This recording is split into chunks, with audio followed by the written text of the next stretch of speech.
On March 26th, Salina Media Connections' Greg Stevens interviewed Eric Brown, the president and CEO of the Salina Area Chamber of Commerce. Greg said, my name is Eric Brown. I'm the president and CEO of the Salina Area Chamber of Commerce. I've been on staff since 2011. But as far as when I transitioned into the president and CEO role, that was in 2019. So obviously, I think there's an old saying that we kind of use a little bit in the chamber industry. If you've seen one chamber, you've seen one chamber. And where that comes from is a lot of chambers do a lot of different things inside of a community, a business community, and support. But overall, our chamber is really geared at supporting the business community and helping businesses in any facet that they need, and especially during this time. In the past 2 or 3 weeks, we've had quite a few changes that's taken place across the country. Can you give us an idea of some of the things that's happening in Salina? Obviously, with what's happening with COVID-19, it's 3 weeks ago, if you would have asked anyone, whether it was at the national level or locally, how the economy was doing, based on those economic indicators, it would appear we were doing good. But definitely, it's been a bullet train in the last several weeks, at least in the last 2 weeks, and things are changing rapidly. So there's a lot of businesses, obviously, with some of the CDC and the governor's mandates and other health department mandates around and orders around no gatherings more than 10. We're seeing a lot of restaurants. We're seeing a lot of travel and tourism, hospitality types of businesses that are closing their dining areas or closing their doors. And that's been happening in the last several days, not necessarily closing for good, but temporarily until this passes. So I know that is happening. Unfortunately, it's kind of this odd dichotomy where there's companies and businesses because of this that are laying folks off, and then there's also companies that are still in need and attempting to hire folks. So it's definitely something that's has been unique to witness. And the other thing that I'll say is it's affecting almost every segment of the business population at this point.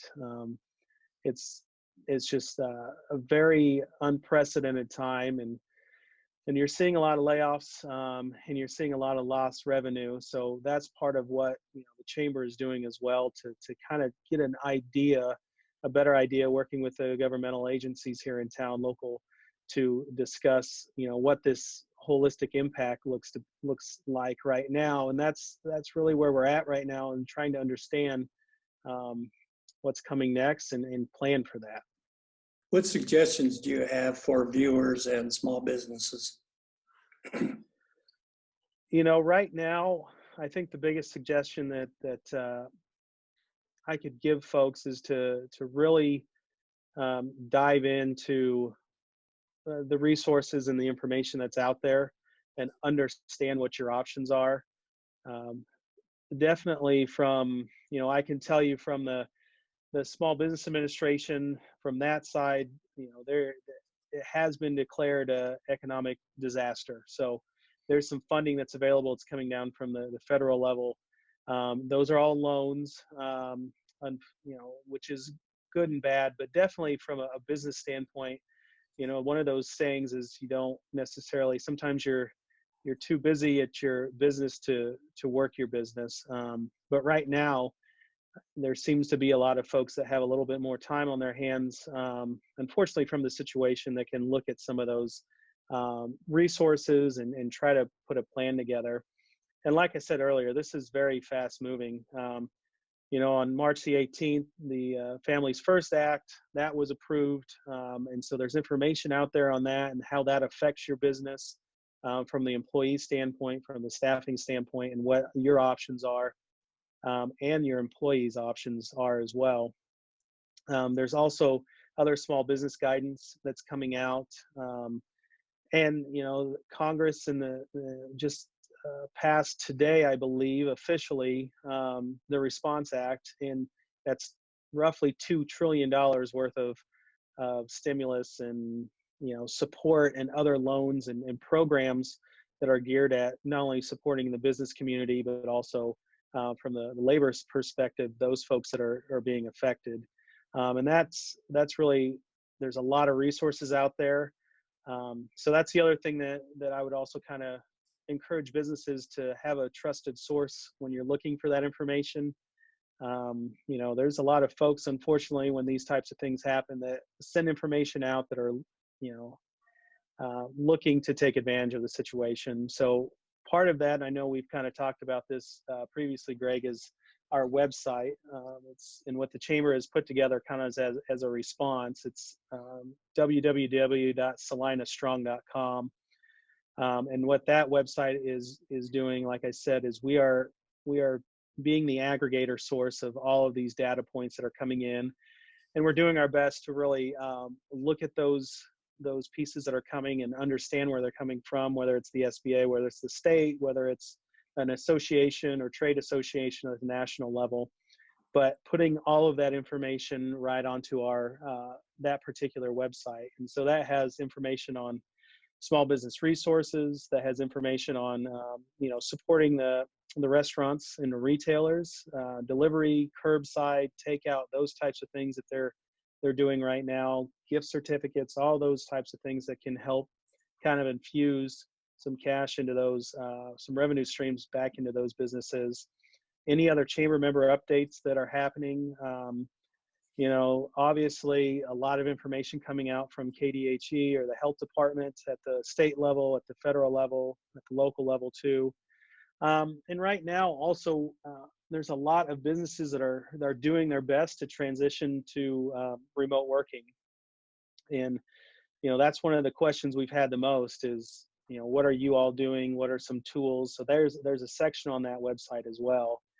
And, I would say the other biggest question I have right now, and it's coming from the business community, is around, what's essential versus non-essential business. And so that resource is on there as well.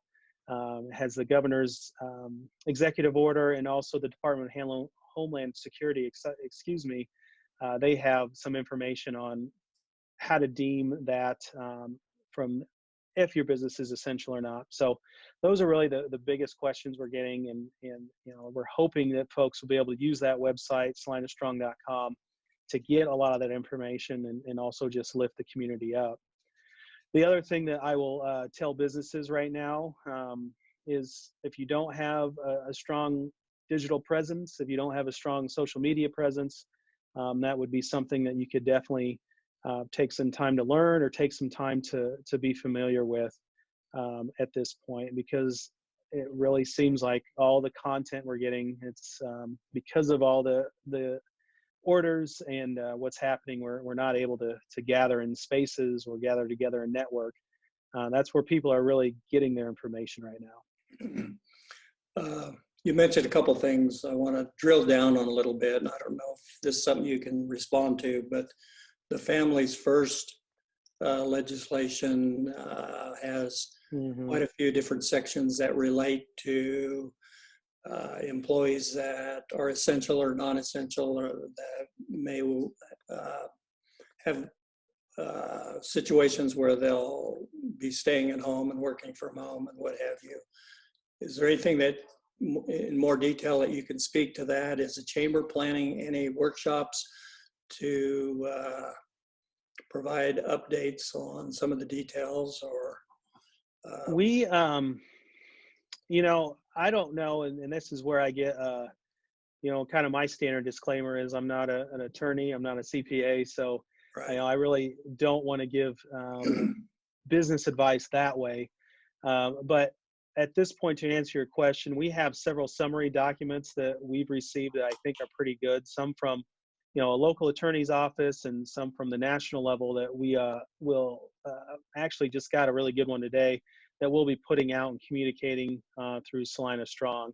And we've had those conversations on trying to do some sort of webinar. So that's kind of in the works right now. But no, we don't have anything planned specifically at this time. But you are right. There's a lot to go through on that document. But that's definitely something that, a lot of, again, going back to looking online, and there's a lot of talking to your chamber, talking to your trade association. That's the other thing I'll say is we're closed to the public, but everyone's still working. Everyone still has access to their phone. If they're working remotely, it's forwarded that way. So we can definitely, we're still here. We're still able to answer any kind of questions that you may have.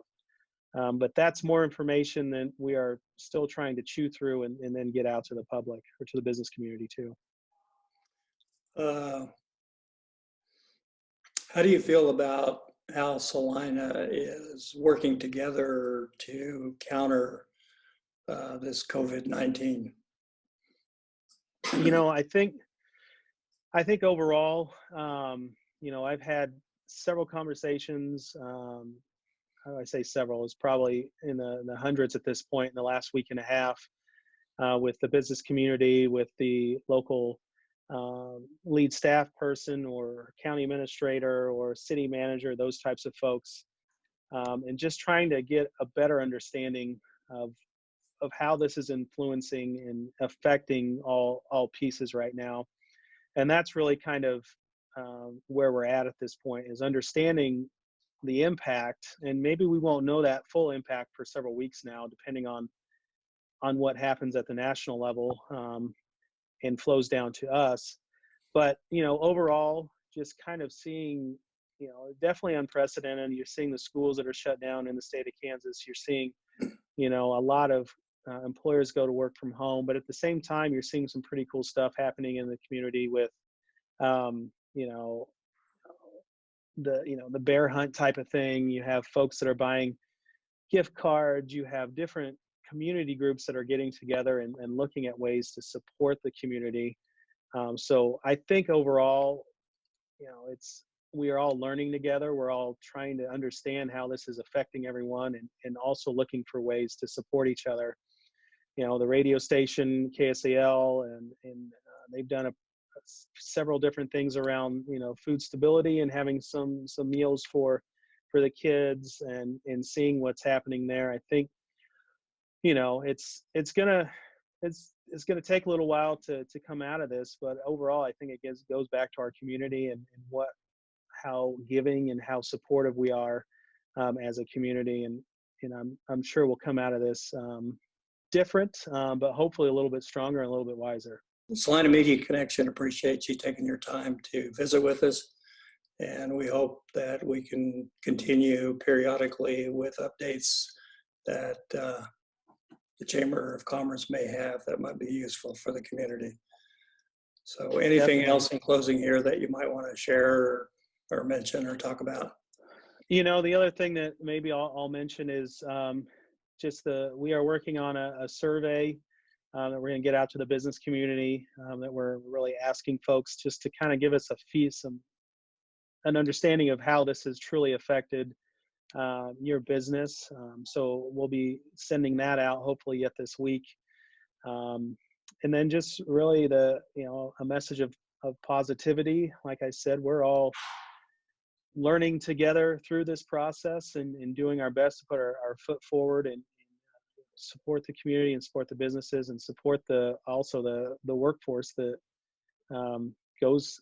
puts their boots on every day and laces up and goes to work every day for our employers. So I appreciate the support Salina Media Connection is giving and putting out this information, and I'll definitely be willing to follow up anytime. Okay, well, thank you, Eric Brown with Salina Chamber of Commerce. I'm Greg Stevens for Salina Media Connection.